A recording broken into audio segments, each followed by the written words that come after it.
कैसे हैं दोस्तों। आज हम बात करने वाले हैं बिहार चुनाव के बारे में।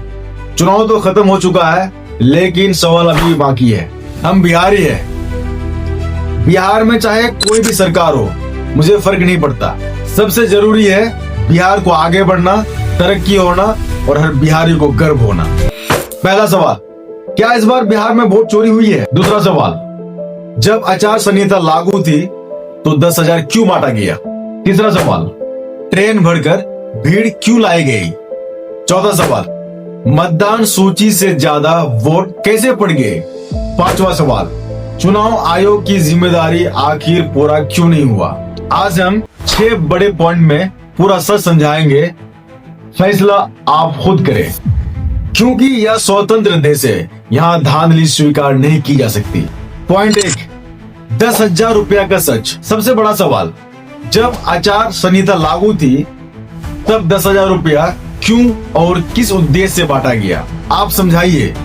भारतीय चुनाव नियमों के अनुसार आचार संहिता लगते ही कोई नई योजना का पैसा नहीं दिया जा सकता, ना कोई विवरण और ना ही कोई आर्थिक मदद। क्योंकि इसी तरह 2011 तमिलनाडु इलेक्शन डीएम सरकार फ्री कलर टीवी पर इलेक्शन कमीशन ने रोक लगा दी थी। लेकिन इस बार ऐसा क्या हुआ?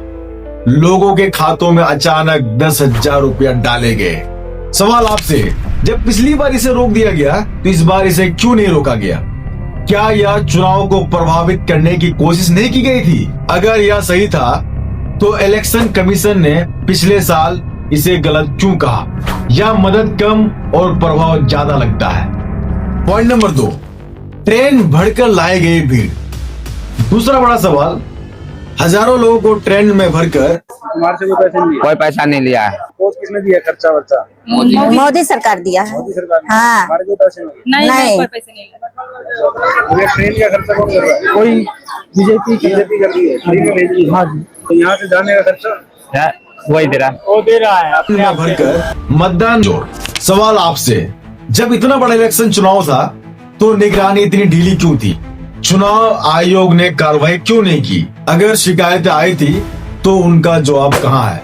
पॉइंट नंबर 5, सीसीटीवी और तकनीकी निगरानी। दुनिया के कई देशों में हर बूथ को 24 घंटा लाइव मॉनिटर किया जाता है। सीसीटीवी फुटेज को पब्लिक डोमेन में डाला जाता है और हर वोट का ट्रायल रिकॉर्ड होता है। लेकिन बिहार में कई जगह सीसीटीवी बंद मिले, कई जगह फुटेज उपलब्ध ही नहीं, कई बूथों पर ब्लाइंड स्टॉप्स और कई जगह कैमरे सिर्फ नाम के लगे थे। सवाल आपसे, अगर कैमरे सही से लगे होते, ओवर वोटिंग संभव थी और ट्रेन वाले भीड़ रिकॉर्डिंग में आ जाती, पैसे विवरण के वीडियो साफ दिख जाते। टेक्नोलॉजी का काम लोकतंत्र को मजबूत बनाना है, कमजोर करना नहीं। पॉइंट नंबर 6, असली सवाल जनता से। यह देश स्वतंत्र है, यहाँ किसी भी तरह की धांधली स्वीकार नहीं की जा सकती। लोगों ने भरोसा करके वोट डाला, वोट जो लोकतंत्र की सबसे बड़ी ताकत है। लेकिन जब पैसे बांटे जाए, भीड़ लगाई जाए, सीसीटीवी बंद पड़े हो, मतदान से ज्यादा वोट गिर जाए, तो लोग सवाल पूछेंगे ही। क्या आपको लगता है कि इस बार बिहार में वोट चोरी हुई है? क्या आचार संहिता के बाद 10,000 रुपया देना सही था? ट्रेन भरकर लाई गई भीड़ सही थी? मतदान सूची से ज्यादा वोट पड़ना सही था? चुनाव आयोग ने अपना काम सही किया या नहीं? आपका जवाब ही लोकतंत्र की ताकत है। आपका सवाल ही असली सुधार लाता है। अगर आप चाहते हैं कि आने वाले चुनाव निष्पक्ष हो तो इस वीडियो को शेयर करें। लोकतंत्र पक्षों से मजबूत होता है, ना कि कोई चुप्पी से। मैं हूं आपका दोस्त मसूद और अगली वीडियो में फिर मिलेंगे। जय हिंद, जय बिहार।